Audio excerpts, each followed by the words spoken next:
दोस्तों, किसी के भी मन की बातें जानने के लिए 3 तरीके होते हैं, लेकिन इन तीनों तरीकों को समझना अति आवश्यक है।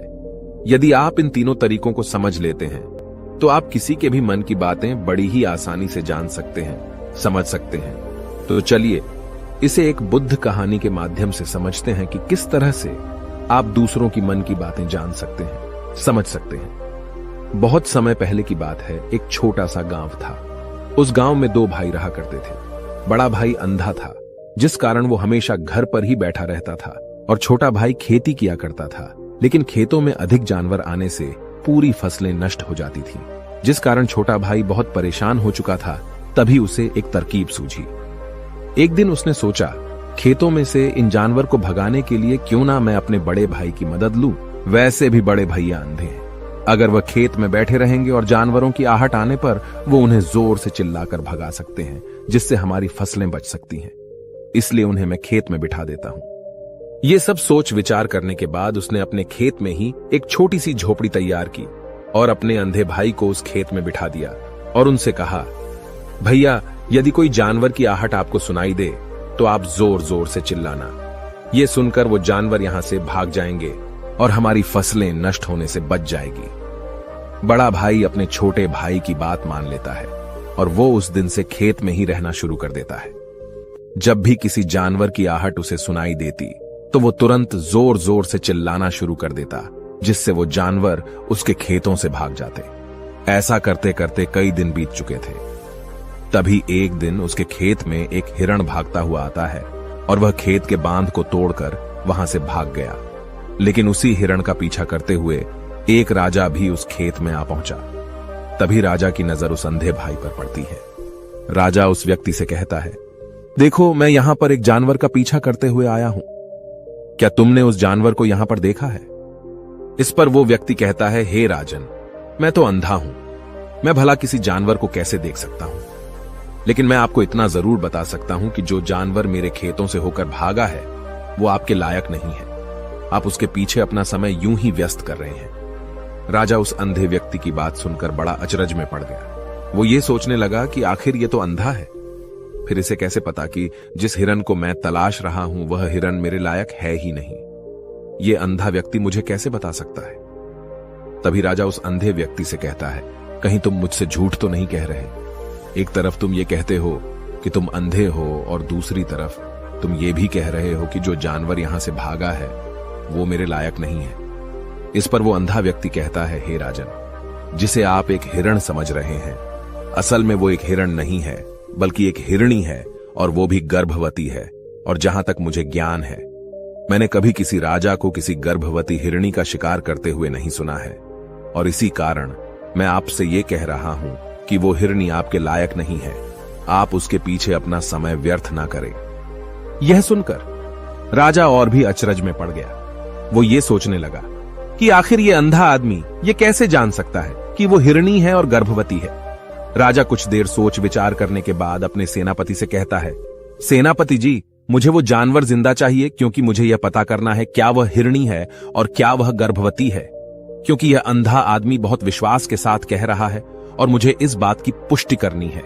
यदि वह हिरणी हुई और गर्भवती हुई तो वह हमारे शिकार के लायक नहीं है, क्योंकि हम तो एक हिरण का पीछा कर रहे थे। इसलिए जाओ और पता करो कि क्या वो हिरणी है। सेनापति राजा से आज्ञा लेकर आगे की ओर बढ़ चलता है, और कुछ देर बाद जब वह वापस लौट कर आता है तो वह राजा को कहता है, हे राजन, इस अंधे आदमी ने जो भी बातें कही हैं वो बिल्कुल सही हैं। वो एक हिरणी ही है और वह गर्भवती भी है। यह सुनकर राजा आश्चर्यचकित रह गया। उसे समझ नहीं आ रहा था कि आखिर अंधा आदमी कैसे पता कर सकता है कि वह जानवर एक हिरणी है, और तो और वह गर्भवती है। भला एक अंधा आदमी यह कैसे देख सकता है, यह कैसे जान सकता है? आखिर इसे यह कैसे पता चला? ऐसे कई सारे प्रश्न अब राजा के मन में उमड़ने लगे। अब राजा ने यह ठान लिया था कि मुझे इस बात की तह तक पहुंचना ही है कि आखिर यह अंधा आदमी कैसे जानता है कि वह जानवर एक हिरणी है। यह सोचकर राजा उस अंधे आदमी के पास जाता है और उस अंधे आदमी से कहता है, देखो, मैं ये तो नहीं जानता कि तुम सचमुच अंधे हो या नहीं, लेकिन मैं तुमसे एक बात जानने आया हूं। क्या तुम मेरे प्रश्न का सही सही जवाब दोगे? इस पर अंधा व्यक्ति कहता है, हे राजन, आप जो कुछ पूछना चाहते हैं मुझसे पूछ सकते हैं, मैं आपको बिल्कुल सच सच जवाब दूंगा। इस पर राजा कहता है, देखो, एक तो तुम कहते हो कि तुम अंधे हो और दूसरी तरफ तुमने यह बता दिया कि जिस जानवर का पीछा मैं कर रहा हूं वह एक हिरणी है, और तो और वह गर्भवती भी है। आखिर तुम्हें यह कैसे पता चला? तुम्हारे खेत में और भी तो जानवर आते होंगे, और भी तो जानवर यहां से गुजरते होंगे, फिर तुमने यह कैसे अंदाजा लगाया? तभी वह अंधा व्यक्ति राजा से कहता है, हे राजन, आप जिस हिरणी का पीछा कर रहे थे वही हिरणी जब मेरे खेत में आई, उसकी रफ्तार और उसके भागने की आहट से मुझे यह एहसास हो चुका था कि यह एक हिरणी है, और मेरे खेत की जो बांध है वह बहुत छोटी है, उसकी ऊंचाई ज्यादा नहीं है। यदि कोई हिरण होता तो उस बांध को बड़ी आसानी से लांघ जाता, लेकिन वह हिरणी इस बांध को तोड़कर भागी है, और यदि वह इस बांध को छलांग लगाकर पार करने का प्रयास करती तो इससे उसके बच्चे को खतरा होता, और इसी बात से मैंने यह पता लगा लिया कि वह गर्भवती है। इस कारण वह ज्यादा ऊंची छलांग न लगाकर मेरे खेत की बांध को तोड़ते हुए भाग गई। इस पर राजा के मन में एक और प्रश्न उठा। राजा ने कहा, किंतु तुम्हें कैसे पता चला कि वो एक हिरणी ही है? और भी तो कोई जानवर यहां पर आ सकते हैं। इस पर वो अंधा व्यक्ति कहता है, हे राजन, मैं पूरा दिन सुबह शाम यहीं पर बैठा रहता हूं, और मेरी सुनने की शक्ति बहुत तेज है। मैं ये बाफ जाता हूं कि कौन सा जानवर मेरे खेत में आया है, और उसी के आधार पर मैं जोर जोर से चिल्लाता हूं ताकि वो मेरे खेत से भाग जाए और मेरे खेत की फसलों को नष्ट न कर पाए। राजा उस अंधे आदमी का यह जवाब सुनकर पूरी तरह से संतुष्ट हो चुका था। वो मन ही मन ये सोच रहा था कि आदमी भले ही अंधा हो, लेकिन ये तो बड़ा ज्ञानी मालूम पड़ता है। इस आदमी से कुछ ना कुछ तो काम निकलवाना ही चाहिए। ये विचार लिए हुए राजा वहां से वापस अपने महल की ओर लौट जाता है। राजमहल पहुंचते ही राजा उस अंधे व्यक्ति से कहता है, आप तो बड़े ज्ञानी व्यक्ति हैं, आपको किसी भी बात का पता बड़ी आसानी से चल जाता है। आज मैंने आपको यहां पर इसलिए बुलाया है क्योंकि मैं आपसे ये जानना चाहता हूं कि मेरी पत्नी पतिव्रता है या नहीं। इस पर वो अंधा व्यक्ति कहता है, हे राजन, ये कैसा प्रश्न हुआ?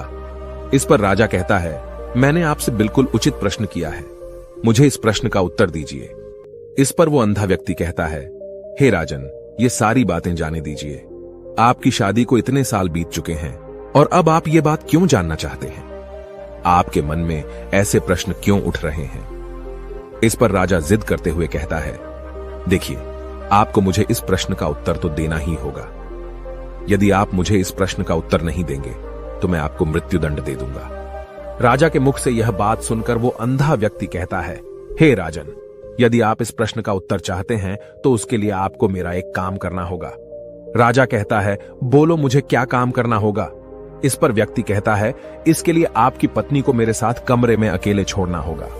उस अंधे व्यक्ति की यह बात सुनकर राजा पहले तो क्रोधित हो जाता है, लेकिन फिर कुछ सोच विचार करने के बाद वह उस व्यक्ति की बात मान लेता है और अपने सेनापति को आदेश देता है, सेनापति जी, इस व्यक्ति को और मेरी पत्नी को एक कमरे में कुछ देर के लिए अकेला छोड़ दे। सेनापति बिल्कुल वैसा ही करता है। अब राजा की पत्नी और अंधा आदमी एक कमरे में बंद हो चुके होते हैं। तभी वो अंधा आदमी राजा की पत्नी से कहता है, मुझे आपको छूना है। इस बात पर रानी अत्यधिक क्रोधित हो जाती है और उस अंधे आदमी को वो पकड़ पकड़ कर पीटने लगती है, कभी हाथों से तो कभी लातों से तो कभी पटक पटक कर। इस तरह से उन्होंने उस अंधे आदमी की खूब पिटाई की। उसके बाद किसी तरह से वह अंधा आदमी अपनी जान बचाकर वहां से भाग निकलता है और वह राजा के पास पहुंचता है और वह राजा से कहता है, हे राजन, आपकी पत्नी पतिव्रता नहीं है। ये बात सुनकर राजा अत्यधिक क्रोधित हो उठता है और राजा अपनी तलवार निकालकर सीधा अपनी पत्नी की ओर जाता है और क्रोधित होकर वह अपनी रानी से कहता है, रानी जी, आज मैं जो भी सवाल आपसे करने वाला हूं उसका मुझे सच सच जवाब दीजिएगा, और यदि आपने एक शब्द भी झूठ कहा तो मैं आपका अभी के अभी सर धड़ से अलग कर दूंगा। तभी आगे वह राजा कहता है, मुझे बताइए, क्या आप पतिव्रता हैं या नहीं? इस पर रानी कहती है, हे राजन, आप भले ही मुझे जान से मरवा दीजिए, लेकिन मैं पतिव्रता नहीं हूं। राजा यह बात सुनकर बहुत खुश हुआ, क्योंकि उस अंधे आदमी ने जो भी कहा था वह बिल्कुल सच था। यह बात सुनकर तुरंत ही राजा उस आदमी के पास पहुंचता है और आकर उस अंधे आदमी से कहता है, तुम्हें कैसे पता चला कि मेरी पत्नी पतिव्रता नहीं है? इस पर वह अंधा आदमी कहता है, हे राजन, बड़ी सीधी सी बात है। मैंने तो आपकी पत्नी से बस इतना ही कहा था कि मुझे आपको छूना है, और इस बात पर वह इतना क्रोधित हो उठी कि उन्होंने गुस्से में आकर मुझे लात घूंसों से पीटना शुरू कर दिया। और भला कोई औरत किसी और मर्द को कैसे छू सकती है, लेकिन उन्होंने न आव देखा न ताव, बस लात घूंसे मुझ पर बरसाने शुरू कर दिए। वह भी तो एक छूना ही हुआ, और एक पतिव्रता नारी कभी भी पराये मर्द को नहीं छूती। जब मैंने उसे छूने के लिए कहा था तो वह उस वक्त मुझे मना कर सकती थी, लेकिन उन्होंने तो मुझे पीटना शुरू कर दिया और देखते ही देखते उन्होंने मेरे पूरे शरीर को छू लिया। अब आप ही बताइए, ऐसी स्त्री भला पतिव्रता कैसे हो सकती है? इस पर राजा कहता है, तुम तो बड़े ज्ञानी मालूम पड़ते हो। अच्छा ठीक है, चलो तुम मेरे एक प्रश्न का और जवाब दो। यदि तुमने मुझे इस प्रश्न का सही सही जवाब दे दिया तो मैं तुम्हें यहां से जाने दूंगा। आगे राजा उस अंधे आदमी से कहता है कि तुम मुझे यह बताओ, क्या मैं सच में अपने पिताजी का ही बेटा हूं या फिर किसी और का? इस पर वह अंधा भी कहता है, हे राजन, इस बात से आपका क्या लेना देना? आप किसी की भी औलाद हो, आखिर आप हैं तो इस राज्य के राजा, इसलिए इस प्रश्न को जाने दीजिए। लेकिन राजा कहता है, नहीं नहीं, मुझे इस प्रश्न का सही सही जवाब चाहिए, अन्यथा यह प्रश्न मुझे हमेशा परेशान करता रहेगा। इसलिए मैं इसका सही सही जवाब जानना चाहता हूं। यदि तुम इसका सही सही जवाब दे देते हो तो तुम यहां से जा सकते हो, मैं तुम्हें नहीं रोकूंगा। इस पर वह अंधा आदमी कहता है, हे राजन, इसके लिए तो मुझे आपके मां के पास भी जाने की कोई आवश्यकता नहीं है। मैं आपको अभी अभी यह बता सकता हूं कि आप किसकी औलाद हैं, लेकिन उससे पहले मैं चाहता हूं कि आप मुझसे एक वादा करें कि आप मुझ पर क्रोध नहीं करेंगे। राजन ने कहा, मैं तुमसे वादा करता हूं, मैं तुम पर क्रोध नहीं करूंगा। इसके बाद वह अंधा आदमी राजा से कहता है, हे राजन, आप है तो अपने ही पिता के पुत्र, लेकिन आप पर एक कंजूस सेठ की छाया पड़ी हुई है। यह सुन राजा बहुत क्रोधित हो उठा और वह तुरंत तलवार निकालकर अपनी मां के पास जा पहुंचा। वह वहां पर पहुंचने के बाद अपनी मां से कहता है, मां, मुझे सच सच बताइए, क्या मैं अपने ही पिता का पुत्र हूं या नहीं? यदि आपने मुझे सही सही नहीं बताया तो वह यहीं पर अपने प्राण त्याग दूंगा। मुझे बताओ क्या सच है? इस पर उस राजा की मां कहती है, बेटा, तू है तो अपने ही पिता का पुत्र, लेकिन तुम्हारे ऊपर एक कंजूस सेठ की छाया पड़ी हुई है। जब मैं एक बार नहाने के बाद अपना मुंह आईने में देख रही थी, तभी उस कांच के पीछे मुझे एक कंजूस सेठ नजर आता है और उसी की छाया तुम पर पड़ चुकी है। यह सुन राजा बहुत खुश हो जाता है और वह तुरंत दौड़ा दौड़ा वापस उस अंधे आदमी के पास पहुंचता है और उस अंधे आदमी से कहता है, तुम्हें यह कैसे पता चला कि मुझ पर एक कंजूस सेठ की छाया पड़ी हुई है? इस पर वह आदमी कहता है, हे राजन, आपने मुझसे कई सारे सवाल पूछे जिनका जवाब मैंने आपको सही सही दिया है। यदि कोई और राजा होता तो मुझे इसके बदले में ढेरों सारे इनाम मिल चुके होते, लेकिन अब तक आपने एक फूटी कौड़ी तक नहीं दी है। इस बात से ही मैंने अंदाजा लगा लिया था कि आप बहुत कंजूस हो। यह बात सुनकर राजा जोर जोर से हंसने लगा और कहता है कि आप जो भी मांगेंगे वह मैं आपको अवश्य दूंगा, लेकिन मुझे यह बताओ कि तुम्हें कैसे पता चल जाता है कि कौन सी बात सही है और कौन सी गलत? तुम किसी भी बात का इतना सटीक और सही जवाब कैसे दे पाते हो?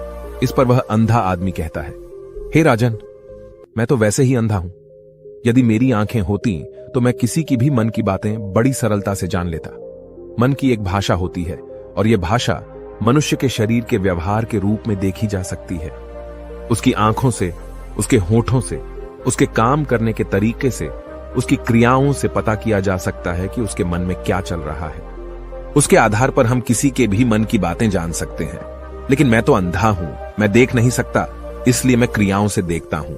यदि मुझे कोई बात जाननी हो तो अगले आदमी को कुछ काम देना पड़ता है, जिस पर वह व्यक्ति किस प्रकार काम करता है, किस तरीके से इस काम को करता है, उसके आधार पर ही मैं यह पता कर पाता हूं कि उसके मन में क्या चल रहा है। तभी वह राजा कहता है, तो क्या इसका अर्थ यह हुआ कि मैं भी किसी के मन की बातें जान सकता हूं? इस पर वह अंधा आदमी कहता है, हे राजन, अवश्य आप भी किसी भी व्यक्ति के मन की बात जान सकते हैं, किंतु उससे पहले आपको अपने ऊपर काम करना होगा, और वह काम है अपने मन को शांत करना, अपने मन को वर्तमान में लाना होगा, जिसके लिए मैं आज आपको 3 तरीके बताने वाला हूं।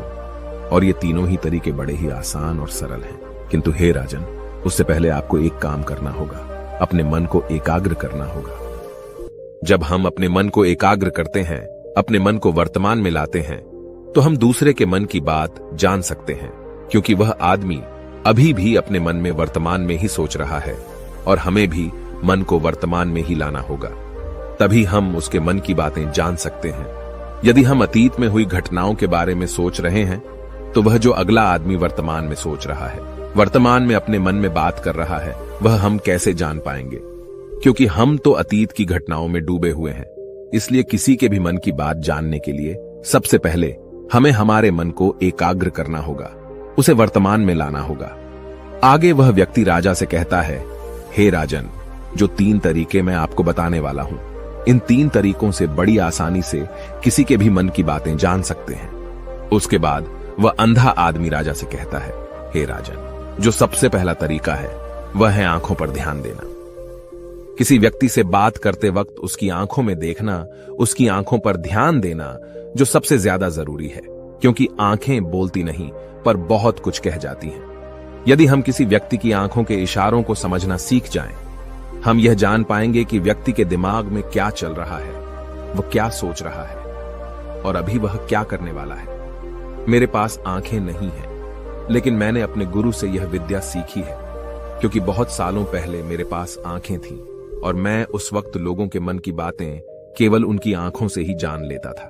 इसलिए यदि आप भी दूसरों की मन की बातें जानना चाहते हैं तो आपको भी उनकी आंखों पर गौर करना चाहिए, जैसे कि उनका आकार कैसा है, वह कब, कहां और किधर देख रहे हैं। यदि उसकी आंखें यहां वहां घूम रही हैं, जब आप उससे बातें कर रहे हैं तो वहां वह इधर उधर मोड़ रहा है, कभी ऊपर तो कभी नीचे या कभी आसपास, या फिर उसकी आंखें खुश नजर आ रही हैं या फिर आंखें निराश नजर आ रही हैं, जैसे कि चोर होता है। उसकी आंखों में जब हम देखते हैं तो हमें यह पता चलता है कि अगले आदमी ने कोई गलती की है। ठीक उसी प्रकार जब हम किसी चालाक व्यक्ति की आंखों में देखते हैं तो आपको पता चलेगा कि उसकी आंखों में एक भाषा होती है। एक बहुत ही सीधा और आसान तरीका होता है। यदि आपको यह पता लगाना है कि सामने वाला व्यक्ति आपसे झूठ कह रहा है या फिर सही, तो आपको उसकी आंखों पर ध्यान देना अति आवश्यक है। यदि आपसे बात करते वक्त वह व्यक्ति अपनी आंखें यहां वहां घुमा रहा है, ऊपर नीचे, इधर उधर, दाएं बाएं, हर जगह देख रहा है, तो इसका अर्थ यह हुआ कि वह उस बात से निकलने का कोई रास्ता ढूंढ रहा है, वह कोई झूठ बना रहा है। यदि सामने वाला व्यक्ति आपसे कुछ झूठ कहने का प्रयास कर रहा है तो वह आपसे नजर नहीं मिलाएगा। वह यहां वहां देखेगा, ऊपर नीचे देखेगा, लेकिन वह आपकी आंखों में आंखें डालकर कभी नहीं देख पाएगा, क्योंकि उसे डर है कि यदि उसने आपकी आंखों में आंखें डालकर देखी तो उसका झूठ पकड़ा जाएगा और लोगों को सच्चाई का पता चल जाएगा। और इसी प्रकार कुछ और भी भाषाएं होती हैं।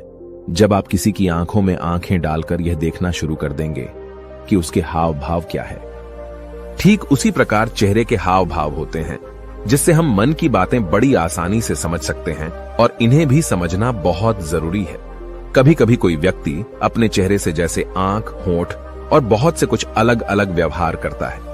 यदि आप किसी व्यक्ति के चेहरे में गौर करेंगे तो आप आसानी से समझ पाएंगे कि वह व्यक्ति निराश है, जब व्यक्ति बहुत उदास है, या फिर वह बहुत खुश है, या फिर उसे कोई बहुत बड़ा दुख है।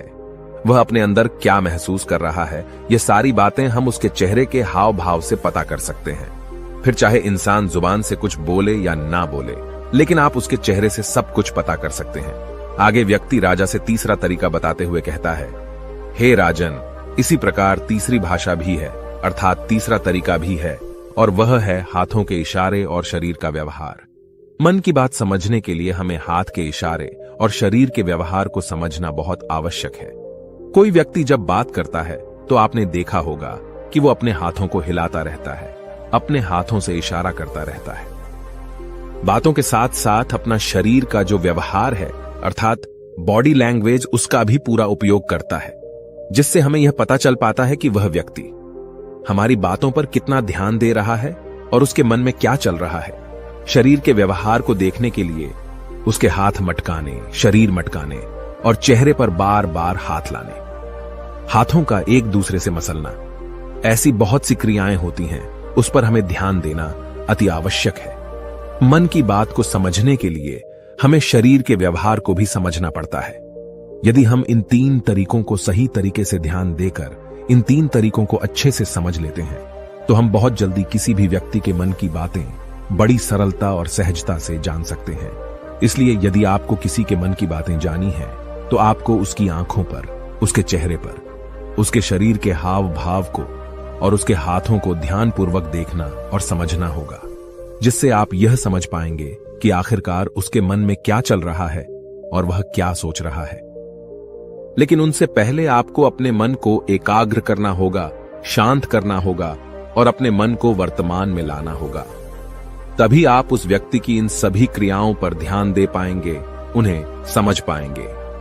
अन्यथा आप यदि अतीत की घटनाओं में व्यस्त हैं, भविष्य की योजनाओं में व्यस्त हैं, तो आप उस व्यक्ति के हाव भाव पर कभी ध्यान ही नहीं पाएंगे और न ही आप कभी यह समझ पाएंगे कि आखिर उस व्यक्ति के मन में क्या चल रहा है, वह क्या सोच रहा है।